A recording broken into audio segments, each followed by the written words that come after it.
নমস্কার, টিএনও নিউজে আপনাদের স্বাগত। আমি এআই নিউজ অ্যাঙ্কার পাখি। ত্রিপুরা নির্বাচনী অনুষ্ঠানে মাননীয় মুখ্যমন্ত্রীর অবদান স্মরণীয়। দেশের প্রধানমন্ত্রী নরেন্দ্র মোদীকে এক শক্তিশালী উন্নয়নশীল দেশ প্রদান করার লক্ষ্যে রাজ্যের মাননীয় মুখ্যমন্ত্রীর নাম সুবর্ণ হরফে লেখা যেতে পারে, তার কোনো সন্দেহ নেই।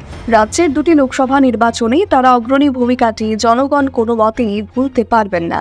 বিকশিত ভারত বানাতে মাননীয় মুখ্যমন্ত্রীর অবদান স্মরণীয়। তিনি সড়ক পথ ও রেলপথে প্রায় ৮,০০০ কিলোমিটার ঘুরেছেন শুধুমাত্র ত্রিপুরার বিকাশকে তীব্র গতি দেওয়ার উদ্দেশ্যে।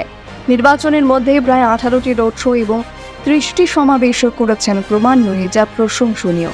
ওনার এইরূপ দেশপ্রেম এবং জনগণের হিত কামনার মনুষ্যত্বের জন্য রাজ্যের জনগণের মনে সম্মানীয় পাত্র হয়ে উঠেছে। দিনের পর দিন ভোটের নির্ঘণ্ট ঘোষণার পূর্ব মুহূর্ত থেকে প্রচারের অন্তিম দিন পর্যন্ত মাননীয় মুখ্যমন্ত্রীর অনবরত পরিশ্রমে সন্তুষ্ট জনতা। তাছাড়া ভারতীয় জনতা পার্টির নির্বাচিত সদস্যদের সমর্থনে দিনরাত নির্বাচনী প্রচারে অংশগ্রহণ করেছেন তিনি। খবরের সূত্রে জানা গেছে, ট্রেনে চেপে 1000 কিলোমিটার প্রচারের উদ্দেশ্যে ভ্রমণ করা থেকে শুরু করে পদযাত্রার মাধ্যমে প্রচার করতেও তিনি পিছু পা হননি। আরও জানা গেছে, 7টি পদযাত্রা সম্পূর্ণ করেছেন ক্রমান্বয়ে তিনি।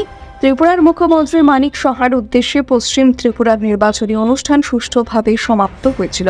তারই মতো আজ 26শে এপ্রিল পূর্ব ত্রিপুরা নির্বাচনী অনুষ্ঠানও সুষ্ঠুভাবে সংগঠিত হয়ে যাচ্ছে, যার জন্যে জনগণ ডক্টর সাহেবের প্রতি নিষ্ঠাবান এবং ধন্যবাদ জ্ঞাপন করেছেন।